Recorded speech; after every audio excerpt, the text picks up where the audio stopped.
We hope you enjoy Fetch. Has Death Come for Himself? By Rachel Lawson. I see my dark twin, my soul. He is my doppelganger. I know he has only come to fetch me. Death has come to take me. I am lost to life's dear clasp. I am in death's dark clutch.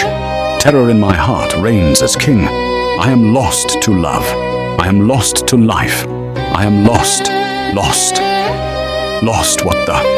Said Dr. Death, seeing a grim Reaper. You can't be here. Why? Asked the Reaper Mortimer curiously.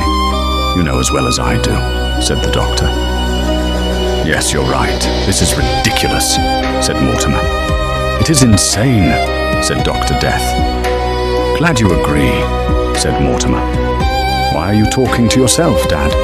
Asked the necromancer, seeing them as he entered the morgue. I don't know why, boy, said Dr. Death, puzzled. I came to talk to him, said the Reaper. How can you be here? I am you, said Dr. Death. Oh, I forgot to tell me, did I? Said Mortimer.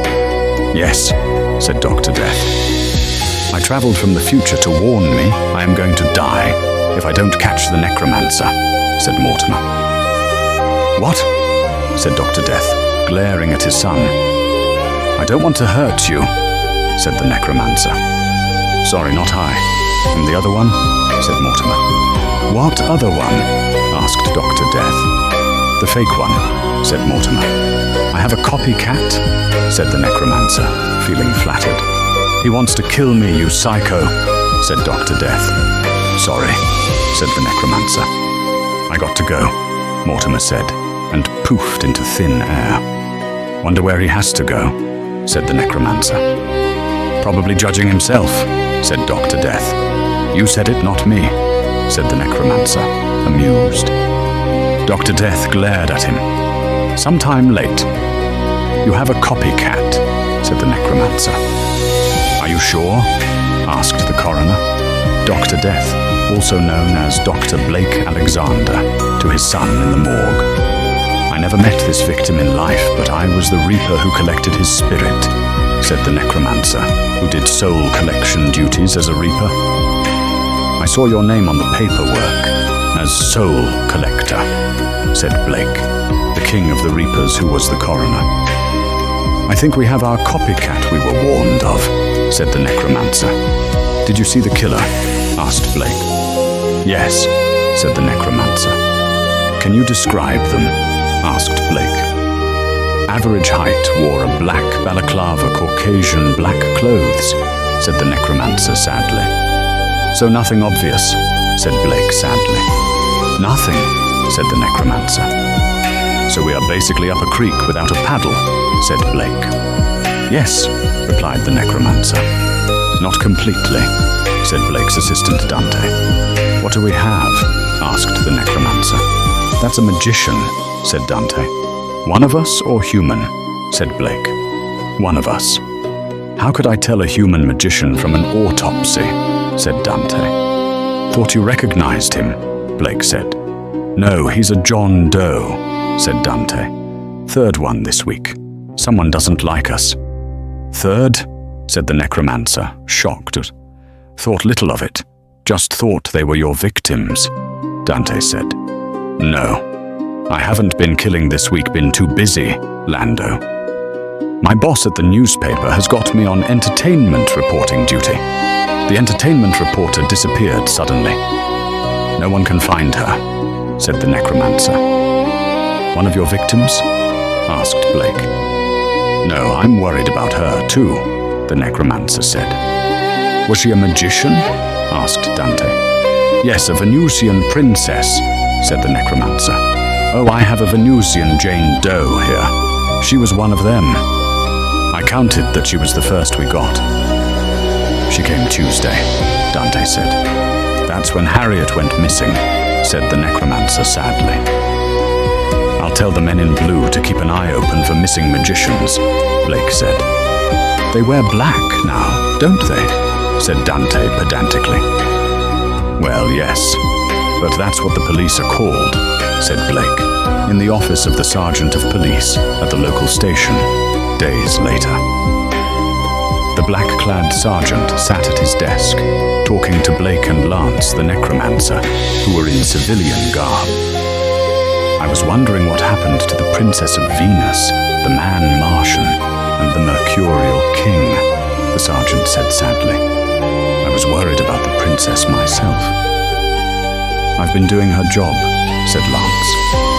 I thought they were the necromancer victim in those cases, said the sergeant. How do we know they weren't? Mortimer said his son took one in as a reaper. He saw the killer, said Blake. Can we trust that killer's word? Asked the sergeant. Yes, said Blake. I was warned of a false necromancer killer by Mortimer. He wasn't lying. True, I was there when he warned him, said Lance truthfully. Why doesn't he at the necromancer if he's that into catching killers? Asked the policeman. Loyalty, I suppose, said Blake, who hid more than just the name of the necromancer from the law. He hid Mortimer, as the Emperor of the solar system could not be dead, and he was partly dead, being a reaper. Or how? Sweet, said his son.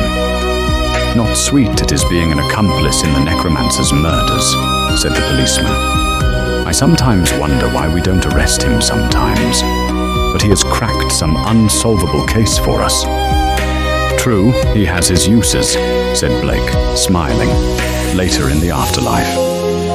Blake sat, signing forms in triplicate with a quill and ink, listening to Coldplay's song 42 on repeat. That is a strange song to listen to down here, said Dante, walking in the small, dingy office. Blake laughed and said, It's relaxing. While you have the dead in your mind, I found out more about the copycat killer. You were right. He is killing just aliens, Dante said. I know how we can trap him, and why I will be killed if we can't get him, Blake said.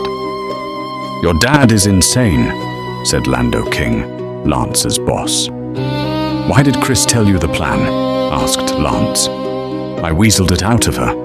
I was worried her granddad was doing something foolish when I read your article in the entertainment section of the paper at lunch with Chris today, said Lando. Chris was Lance's daughter and Lando's fiancée. It is more dangerous than you think, Lance said. I'm worried too. Are you going to be there? He needs as many friends as he can have there, said Lando, who knew Chris would be there and needed protecting from herself. She'd fight if anything happened, and get herself or the baby hurt or killed. In her state, she was not capable of fighting. How's Chris? Asked Lance. Worried about her granddad, said Lando. So am I, to tell you the truth, Lance said. Later on, a large stage in the city. Hello, welcome to my show, said Blake, dressed in a blue tux, top hat, and mask in his hand, a magician's wand. I am Blue Midnight, the Emperor of the Solar System and Magician. This is my only show. Hello, Lando. Christine, how's that bub going? Asked Christine's brother, Lance Jr., seeing them watching from the wings too. The stage manager hissed at him. Dante, said Junior, surprised to see him stage managing. Dante glared at him. I know what you're thinking. What's with the wand? Said Blake. I thought it looked very magicy. But who needs a wand? He made it transform into a red rose, and he sniffed it. Ah, that's lovely. He then turned it into a deck of cards playfully and did a few tricks. Then the sound of a gun being fired rang through the auditorium. Blake fell on the stage, dropping the cards. Got him! Shouted the necromancer's voice. He had just caught the killer. Lando, let Christine go! She was trying to run to her grandfather. She ran to him. Dante strolled over to Blake. Granddad! Christine cried. Dante sniffed and laughed. What are you laughing about, you madman? He's dead! Chris snapped. Dante smiled. No, he's just fainted, said Dante. Fainted? Said Chris. The old drama queen, said Dante. I see my dark twin, my soul, he is my doppelganger. I know he has only come to fetch me, death has come to take me. I am lost to life's dear clasp, I am in death's dark clutch. Terror in my heart reigns as king.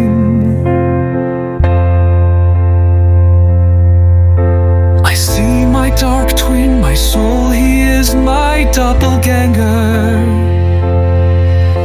I know he has only come to fetch me, death has come to take me.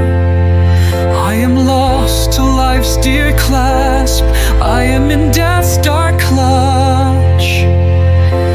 Terror in my heart reigns as king.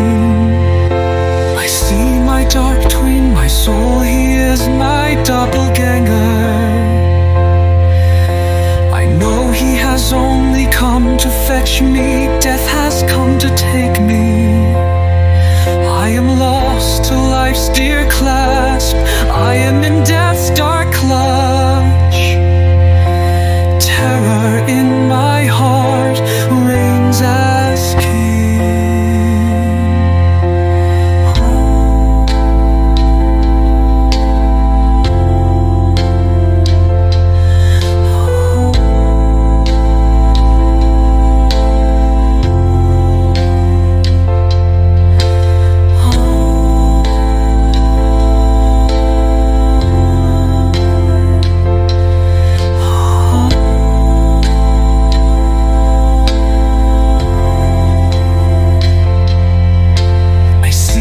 Dark twin, my soul, he is my doppelganger. I know he has only come to fetch me, death has come to take me. I am lost to life's dear clasp,